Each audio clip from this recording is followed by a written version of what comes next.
It's good to see some names. I hope you don't mind that we're recording this session because we will be sharing it on our website as well for people who could not make it to the session. As you know, this is for the Youth Awards scheme of 2025. It's an exceptional call that we launched in the end of July 2025, and it's part of our campaign Road to Luanda 2025. So just so you know, today from AEF team, it's me. I'm the Youth and Culture Manager for Africa Air Foundation, and I would like to welcome also Julia to present herself. Hello, I'm Julia. I'm the Program Operations Assistant for the Africa Year Foundation, and I'll be helping today with the technicalities of the meeting. Thank you so much, Julia, for supporting with this call. So before starting, some basic rules. So today I would like to ask you to mute your microphones and drop the questions in the chat during the intro. I will be opening the floor for your questions to be asked directly. So just raise your hand so that I know who is interested in asking the question before unmuting. And asking the question, I will ask you also to present yourself, your name, and the organization that you're representing before asking the question. So just to give you the context of this call, first of all, the Africa Euro Foundation is an independent multi-stakeholder platform that is engaged in frank dialogue, policy advocacy, and strategic analysis. We aim at resetting the relationship and the partnership between Africa and Europe by building a true partnership and a vision for a shared future. This call for application, as I've already alluded to before, is a special edition of our Youth Award scheme. It will be part of our Road to Luanda 25 campaign, which is dedicated to youth-led organizations across Africa and Europe. And the aim is to showcase, amplify, and bring visibility to the contribution of young people when it comes to shaping and supporting the Africa-Europe partnership. The call aims to elevate youth-driven solutions that will directly inform the AU-EU summit. As you know, the 7th summit is going to be taking place in Luanda later this year in November. And so the purpose is to actually ensure that youth solutions are visible in supporting a more equitable continental collaboration. So how to apply for this call? You need to read very carefully the application guideline, which is published on our website, and fill in the application form online, which you can also access through our website. The applications must be written in English, and only one application per organization is permitted. You need to submit your application with the required attachment by the 1st of September 2025. And if we need any more documentation, we will be reaching out to the shortlisted organizations to submit more of those.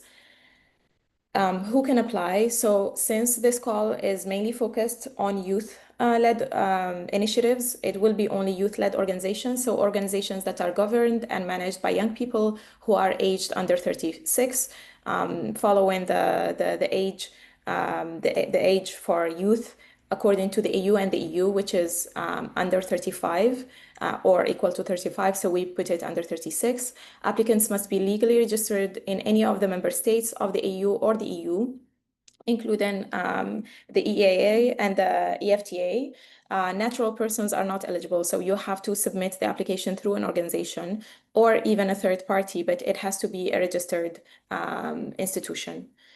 So what are the two lots? Just to clarify, there is only one grant for this call, and it is the standard grants of 5,000 euros, which aims to support youth-led and youth-focused initiatives at local, national, or even regional level that promotes awareness and engagement on the Africa-Europe partnership. Now, we decided to make an exception, and AEF as a team, we will be granting two organizations an exceptional grant of 10,000 euros, two organizations who have a strong digital mobilization and a strong media impact capacities.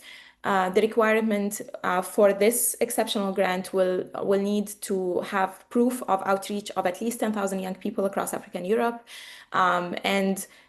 We are very flexible when it comes to the eligible activities, from social media campaigns, multimedia storytelling, video production, influencer initiatives, podcast, and any other innovative digital formats. But that, again, all organizations are expected to apply for the standard grant of 5,000 euros. And we will be reaching out to organizations who we see they have the potential to get the exceptional grant, and we will be granting them an extra 5,000 for the online campaign. So what are the key thematics for this call? For this call, we've kept it very open. So the proposals should prioritize amplifying the visibility of youth-led work when it comes to supporting and fostering the partnership between Africa and Europe, and aligned with our campaign, Road to Luanda 2025. We have set a timeline that's going to be a bit short, but we want to make sure that the projects who will be awarded in this call are projects that we aim to amplify their visibility during the summit, and that's why we have everything finalized by the 1st of November. So applications had opened officially on the 31st of July. We will close the applications on the 1st of September. And we will announce the awarded projects between the 8th and 13th of September so that projects can already start their activities as of the 15th and hopefully close their activities on the 31st of October so we can have the final reports by the 1st of November. So the criteria on which we will be evaluating the projects, first, the relevance to chosen thematic focus areas, so the connection and the link to the 7th AU-EU Summit, as well as our campaign, the Road to Luanda 2025. Dialogue focus on Africa-Europe partnership and incorporation of participants from both continents. The proposed outreach and visibility target, the methodology and cost-effective implementation, innovation and use of online platform to amplify the visibility, and then finally the clear impact and outcomes of the initiatives. Minimum score of applications should be 25 points, or else they will be automatically disqualified and not moved to the second part of the short listing. So I will now open the floor for any of you who have questions. Please do raise your hand if you have any specific questions on the call, on the type of projects you want to apply with, on the type of activities, the timeline, the evaluation. I'm here to answer all of the questions that you might have. So please raise your hand so I can call you in to ask your question.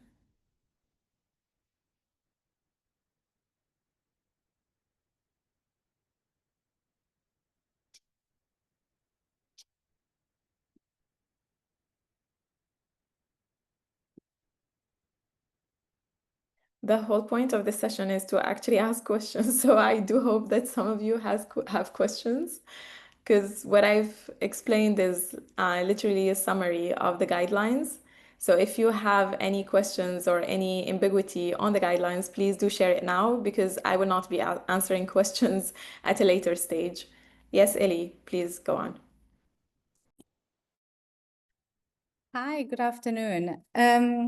Thank you for this presentation. It makes lots of sense now that I have after reading the website and the way that you have explained things now. So the question that I have is there already a date for the summit in Luanda? I'm not sure Because I understood properly your question. Can you please repeat it? is there already a date?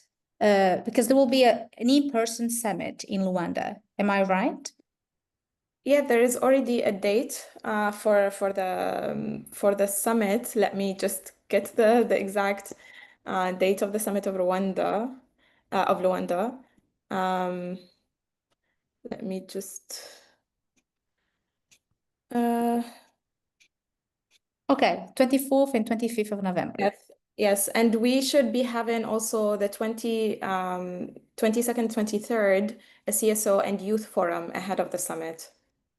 Okay, so selected applicants will be invited to attend the summit in Luanda. No, Going that's to not. be online. No, for us, we're still trying to see, because there is still no clarity from the organizing parties of the pre-summit or the summit itself on how CSOs and different non-state actors are going to be contributing to the summit. Of course, we do hope that some of the projects we will be finding a formal channel to which we will amplify the visibility of them. But at this stage, we don't know what format of participation will be for non-state actors in the summit and even in the pre-summit. Okay, thank you. Thank you so much for the question. Yes, Cynthia, and then Pit Rider.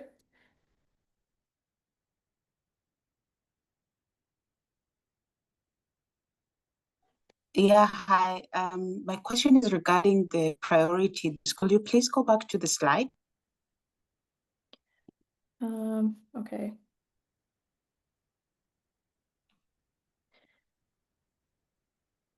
The key themes, you mean? Yes, this slide. So, yeah, yeah.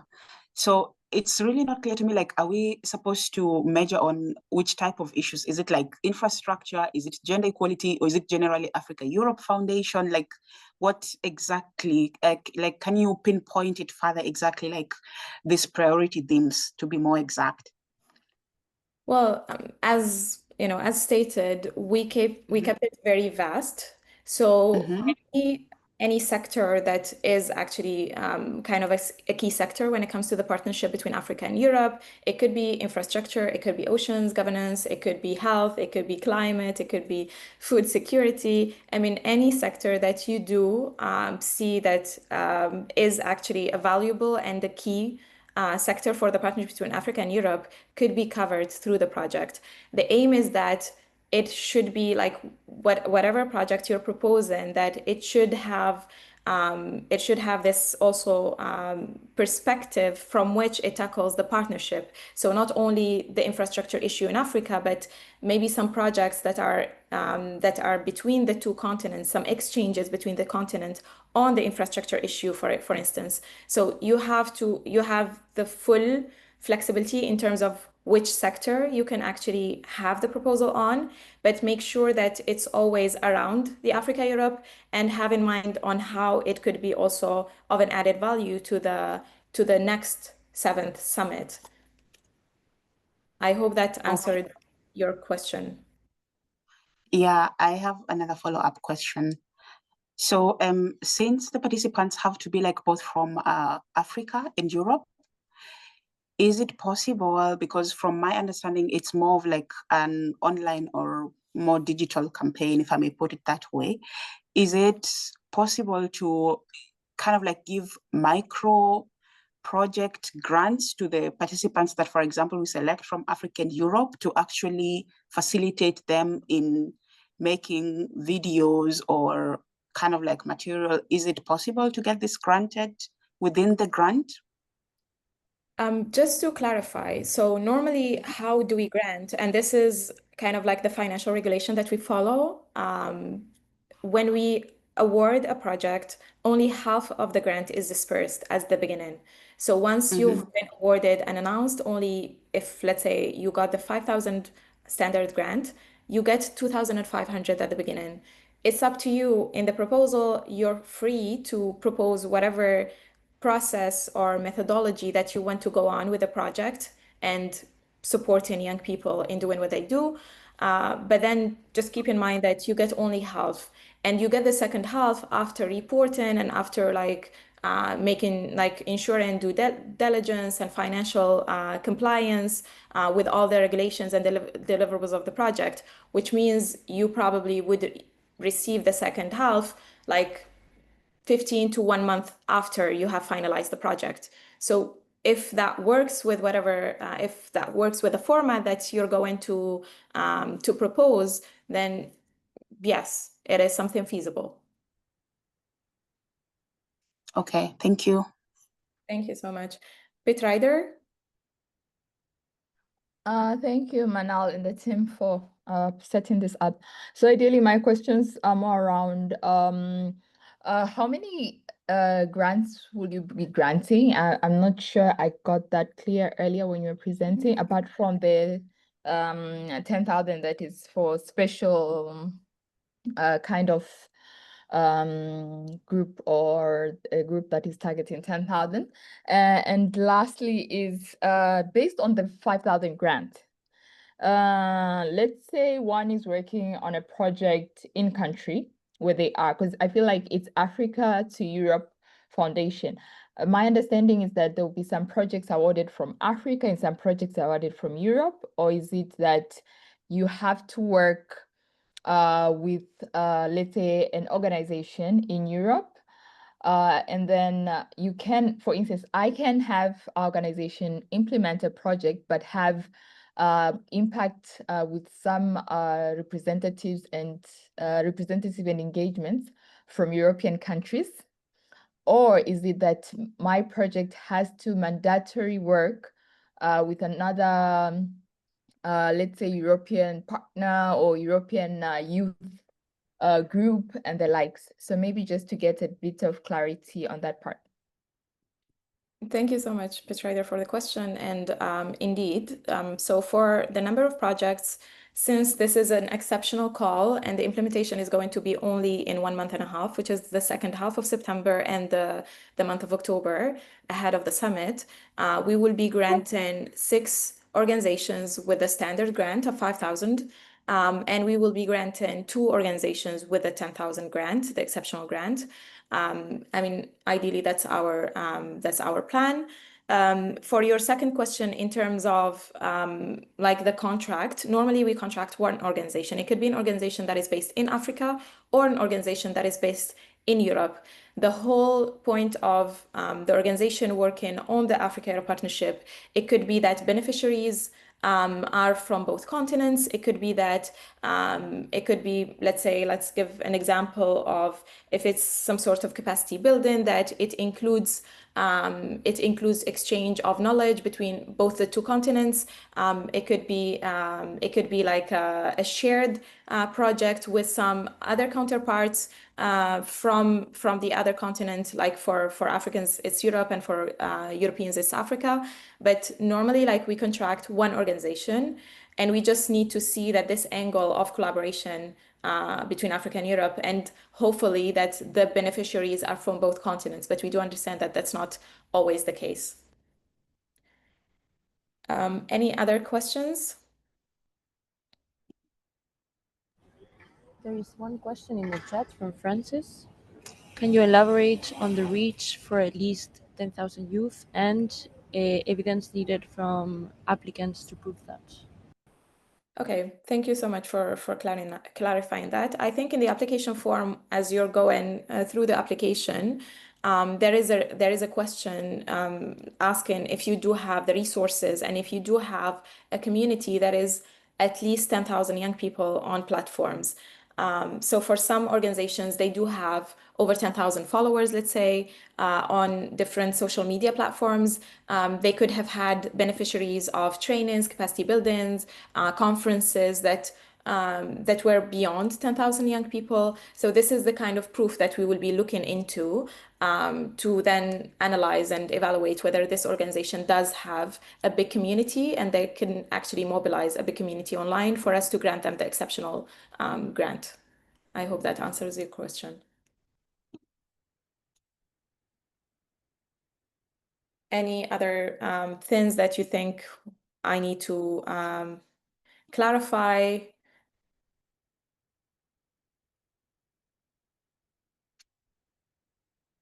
Okay.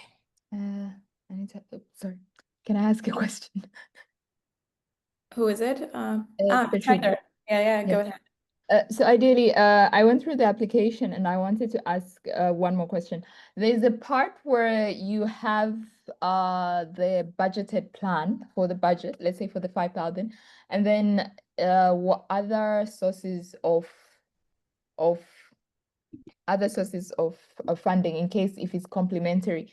So in case a budget is let's say 6,000, and then as an applicant, you mentioned that you use 5,000 for the activity and you'll complement an additional 1,000.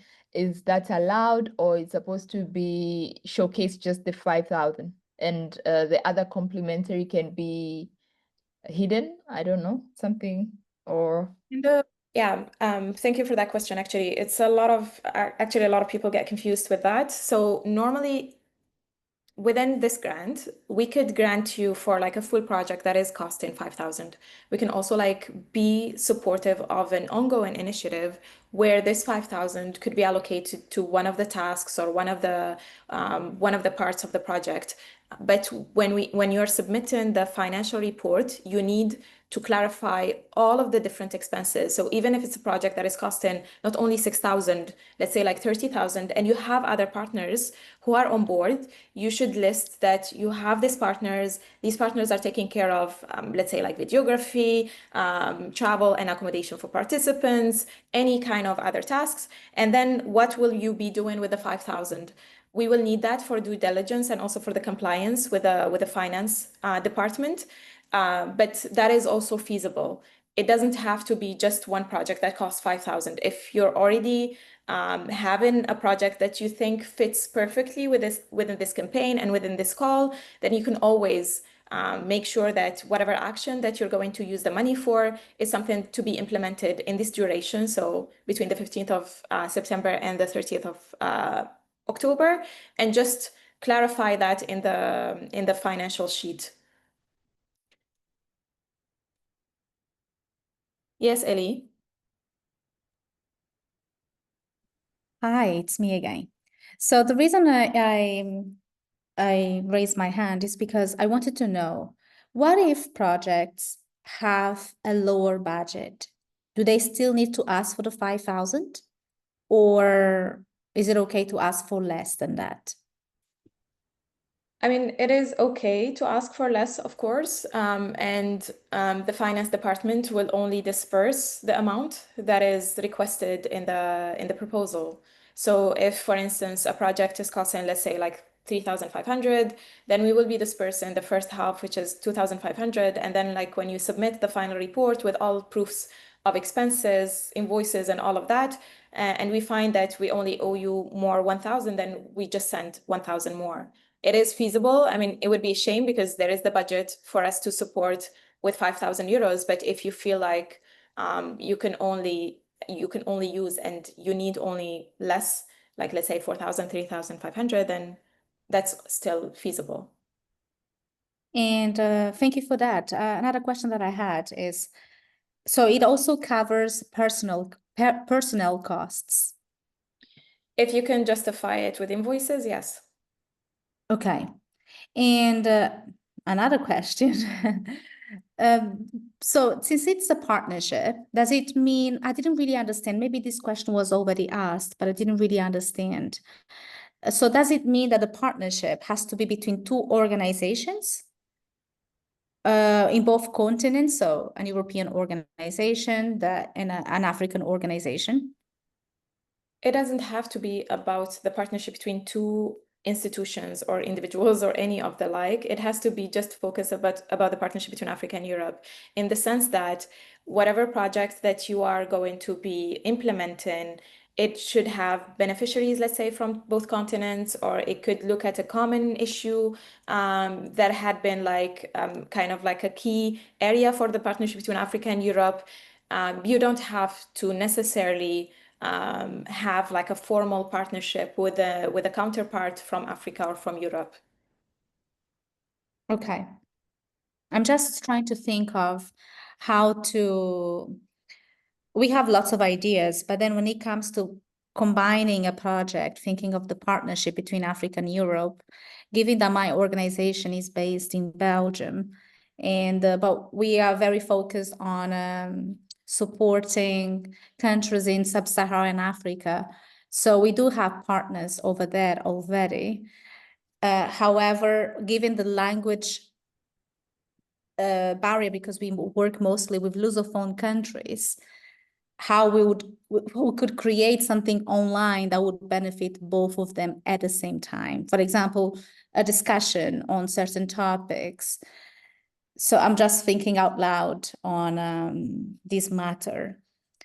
On that, actually, the fact that your organization is based in Brussels, and I'm assuming that you also have like European and African in the team who are trying to work with the communities in whatever region that you work in across the African continent. That itself is an example of a partnership between Africa and Europe, because you're trying to benefit communities that are not in Europe, although like you're a registered organization in Europe. So you don't have to necessarily have the beneficiaries from both. also like, for example, and I'm trying to brainstorm with you on your project.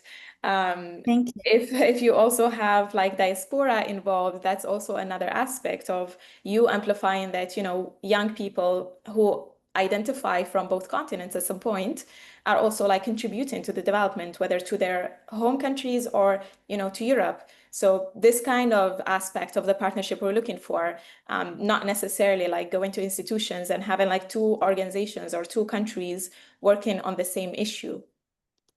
Okay, that was what I understood before, that we needed to have two organizations or two countries working on the specific issue. And do you focus on, I haven't looked at the specific topics that it's involved that relates to the Africa-Europe partnership, but I'm assuming that women empowerment is involved or included? Of course, I mean, I think, and that's something like maybe I encourage all organizations who are interested to apply, is to look at the declaration of the 6th AU-EU summit that took place in Brussels in 2022. Okay. And you would see actually like part of the African free trade continental area, there is like a huge emphasis on women and youth inclusion. And that was also something that the different European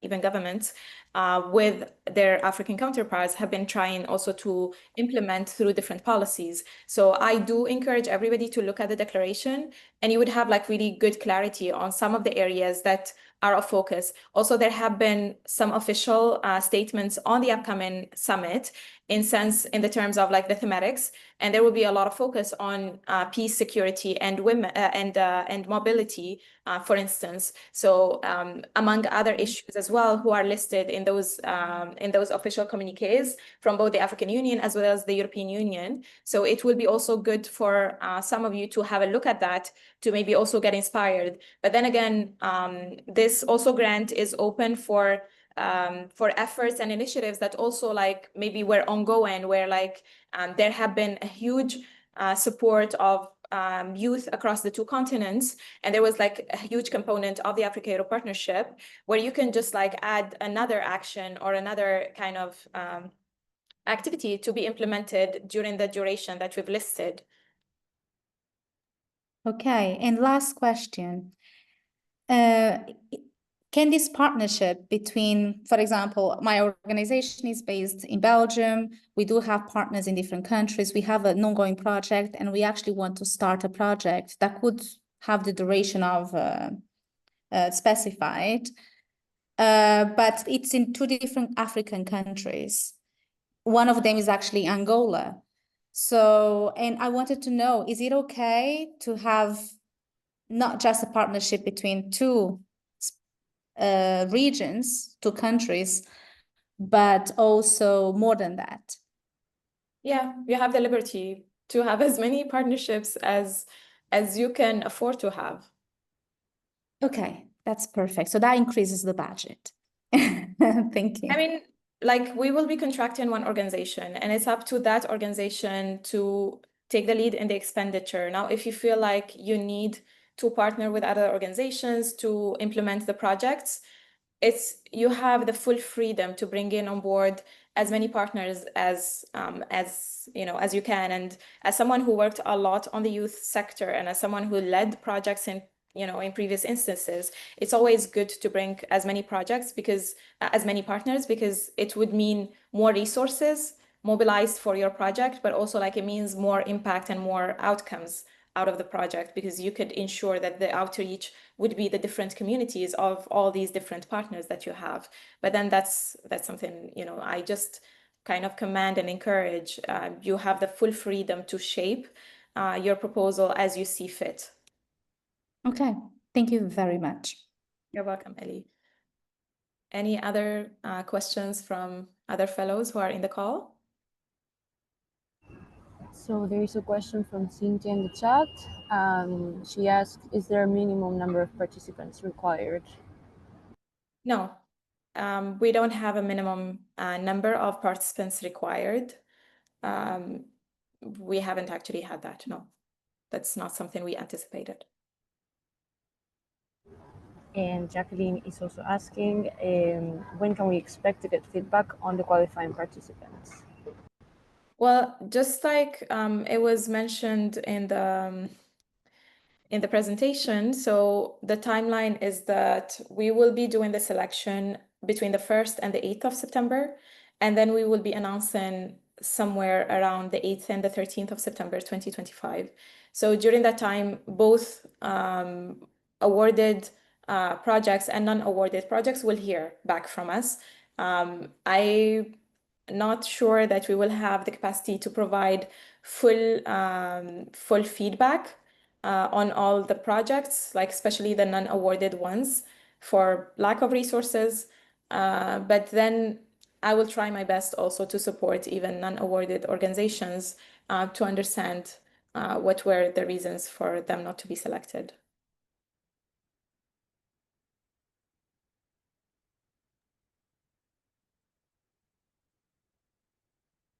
Any other questions? Another question in the chat. Hello, Manal. I have one question. Is it okay to apply with the ongoing project? Maybe you throw some light. Yes, that's something that I've already clarified. So if you have an ongoing project that you feel like it really fits with our call, it's a project that is focusing on youth contribution. It's focusing also on the partnership between Africa and Europe in any of the sectors that are some of the priority areas for the partnership between Africa and Europe. And you can actually have one action that could be implemented between the 15th of September till the end of October, then yes, you could always submit the proposal. And as I've explained to Pitch Rider before, you could just clarify in the financial report all the different partners and also the overall budget of the project and the allocation of this very specific 5,000 euros.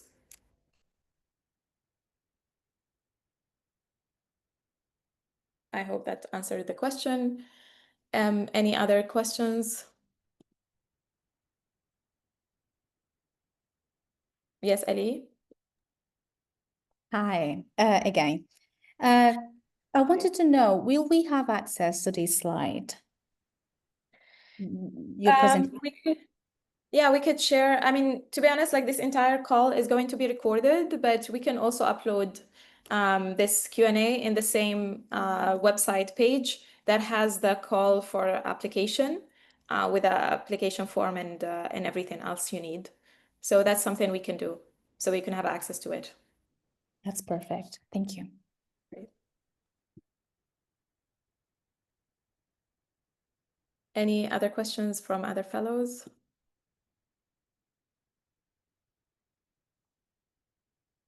I see a question from Ambrose. Is it okay to apply with the ongoing project? I think that's something we Yeah, already you already answered. Okay. So if you don't have any questions, we can close the call in 2 minutes already. I hope that this session was helpful. It clarified any foggy ideas you might have about the call. Again, I do advise you for you to understand better, to follow on our website the different developments that we have when it comes to the campaign of Road to Luanda 25. I invite you to have a look at the declaration of the previous AU-EU summit to understand best what kind of projects could be of interest, but also the official communiques for the upcoming 7th AU-EU summit. We will be uploading anything that you might need within our website on the page for the call for applications. Go through the guideline. I hope we try to make it as simple as possible. We try to make it as clear as possible. And I hope that you get lucky with your proposals and that we do end up choosing the proposals as one of our awards for the upcoming summit. The entire purpose of this call, again, was to actually bring some visibility to the work that is done by young people that most of the time is shadowed by official initiatives. So I really hope that your proposals do focus on that. And thank you so much for your time, and thank you so much for joining this call. Thank you. Thank you. Take good care.